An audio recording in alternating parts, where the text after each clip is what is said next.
नमस्कार स्वागत सकलके केमन आছেন सबाई आशा करছি ভালো আছেন আমরাও ভালো আছি। এখন সকাল ওই 7:30 মতন বাজে আর ব্রেকফাস্ট রেডি করে নিয়েছি। আজকে ব্রেকফাস্টে স্যান্ডউইচ বানিয়েছিলাম, ওদেরকেও খেতে দিয়ে দিয়েছি আর আমিও ঝটপট খেয়ে নেব। এদিকে কাজের দিদি বাসনকুসনগুলো দিয়ে গেছে, আমি ঝটপট করে বাসনগুলো গুছিয়ে নিয়েছি আর রান্নাঘরটাকেও গুছিয়ে নিয়েছি, কারণ আজকে আবার একটু ঝটপট করে রান্না করতে হবে। আজকে একটু মাসির বাড়ি যাব, তার জন্য একটু সকাল সকাল করেই রান্নাবান্নাগুলো সেরে নেব। আমিও যদিও ওখানেই খাবো আজকে এই বেলাটা, তবে মিঠুন যেহেতু এখানে থাকবে তাই রান্নাবান্নাটা করব। আবার রাতেও অনেক রাতেই আসবো, তাই রাতে আর এসে রান্না করতে ভালো লাগবে না, তাই রাতে আর এবেলায় মিঠুন খাবে, ওই জন্যে রান্নাটা করে নেব। ঝটপট করে একটু পেঁয়াজ পোস্ত চাপিয়ে নিয়েছি। মাসি যদিও বারবার করে থাকতে বলেছে, তবে থাকবো না, কারণ কালকে আবার সোমবার আছে, বাবুর স্কুল আছে, স্কুলটাও কামাই হবে। আবার একটু সকালে আসতে গেলে একটু দেরি হয়ে গেলে কাজের দিদিও চলে যাবে, তখন আবার কিন্তু খুব মুশকিলে পড়তে হয়। সেই জন্য শুধু রাতটুকু থেকে আর ঝামেলা বাড়িয়ে লাভ নেই, তার থেকে একবারে ওই রাত 9:30 10টার সময় একটু চলে আসবো। কারণ আমার মাসির বাড়ি যেহেতু বর্ধমানই, তাই এই সুবিধাটা খুব হয়, মানে বাড়ির কাছে মাসির বাড়ি যেহেতু, তাই রাতে না থাকলেও কিন্তু হয়ে যায়। আর শুধু রাতটুকু ঘুমিয়ে অসুবিধা করে লাভ নেই, তাই ঝটপট করে ভেবেছি চলে যাব। এখন ওই 9টা 9:30 মতন বাজে, ইচ্ছা আছে 11টার মধ্যে বেরিয়ে যাব। আর এদিকে রান্নাবান্নাগুলো ঝটপট করে সেরে নিচ্ছি, আর একটু ডিমের কারিও করে নিচ্ছি। একবারে দুবেলার করে নেব, কারণ এসে কিন্তু রান্না করার সময়ও থাকে না আর ভালোও লাগে না। আর এগুলো করা থাকলে তখন শুধুমাত্র এসে খেয়ে একদম শুয়ে যাব, তাহলেই হয়ে যাবে। আর একটু এইভাবে ডিমের কারি করলে কিন্তু দারুণ সুন্দর টেস্ট হয়। আর খুব কম তেলের মধ্যেই কিন্তু ডিমগুলোকে উল্টো দিকে ভাজবেন, তাহলে সুন্দরভাবে কিন্তু ভাজাও হয়ে যায়। এবার একটু তেল দিয়ে পেঁয়াজটাকে নেড়ে একটু আদা দিয়েছি, একটু জিরে গুঁড়ো, একটু লঙ্কা গুঁড়ো, একটু নুন, একটু হলুদ দিয়ে খুব সুন্দরভাবে নেড়ে চেড়ে কষিয়ে একটু জল দিয়ে কিছুক্ষণের জন্য ঢাকা দিয়ে রেখে তারপর ডিমগুলো দিয়ে সামান্য নেড়ে চেড়ে একটু ধনেপাতা কুচি দিয়ে ঢাকা দিয়ে রাখলেই কিন্তু রেডি হয়ে যাবে। এই ডিমের কারিটা আমার মেয়ে খেতে খুব ভালোবাসে। যাই হোক, এবার ঝটপট করে রেডি হয়ে নিয়েছি, রেডি হয়ে একদম এবার মাসির বাড়ি চলে যাব। এখন ওই 10টা মতন বাজে, তাড়াতাড়ি রেডি হয়ে নিয়েছি আর চলেও এসেছি মাসির বাড়িতে। আগে এসেই আমি প্রথমে আর এসি ড্রেস চেঞ্জ করে একদম নাইটি পরে নিয়েছি।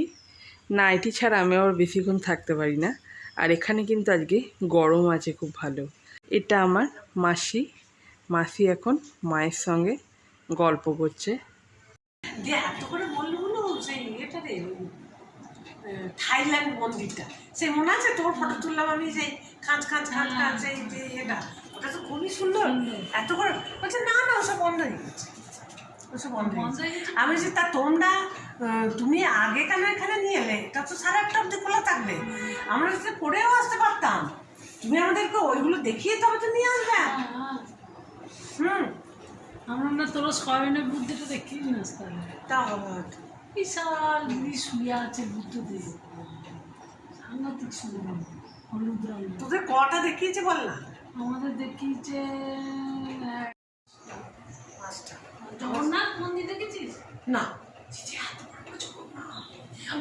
ওটা তো ইয়ে জগন্নাথ বলো মা, এত বড় বড় জগন্নাথ, ওটা তো ইয়ে বলছি, ওটা তো এর পাশে আমাদের ছেলেগুলোকে উঠলো না, ওটা ইয়ে মূল মন্দিরটার পাশেই তো জগন্নাথ মন্দিরটা, বললো আর পাচ্ছে না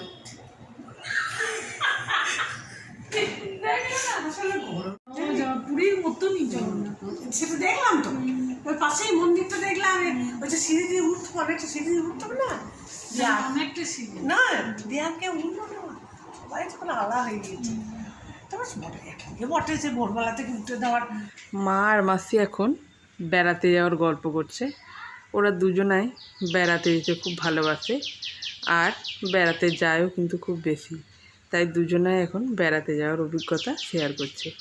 বিকালে একটু মাসির ছাদে চলে গেছিলাম, ছাদে কিন্তু দারুণ হাওয়া ছিল। জিমনাস্টিক হচ্ছে, কিন্তু হাওয়া কি সুন্দর। মাসির ছাদটা, এই বড় ছাদটা বেশি সুন্দর। মাসি কয় আর প্রচুর দুটো দিদাকে পেয়ে আনন্দ একবারে আত্মহারা। মা একটু দাও, ওদের কোথায় তো করোনা হয় নাই।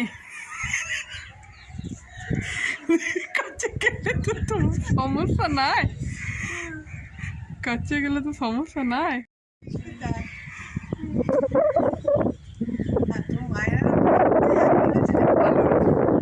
কর তুলে দিয়েছে। এখানে কিন্তু লাইটটাও ছিল খুব সুন্দর, তাই প্রচুর কটা নাচের রিলও তুলে নিলাম।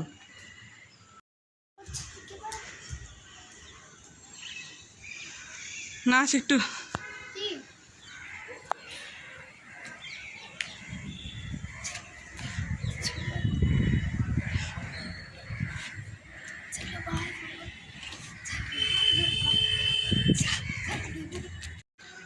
আজকের মতন তাহলে ব্লগটা এখানেই শেষ করছি। দেখা হবে অন্য কোনো ব্লগে। ততক্ষণের জন্য সকলে ভালো থাকবেন, সুস্থ থাকবেন, আর আমার ব্লগগুলি ভালো লাগলে লাইক, কমেন্ট, সাবস্ক্রাইব করে পাশে থাকবেন।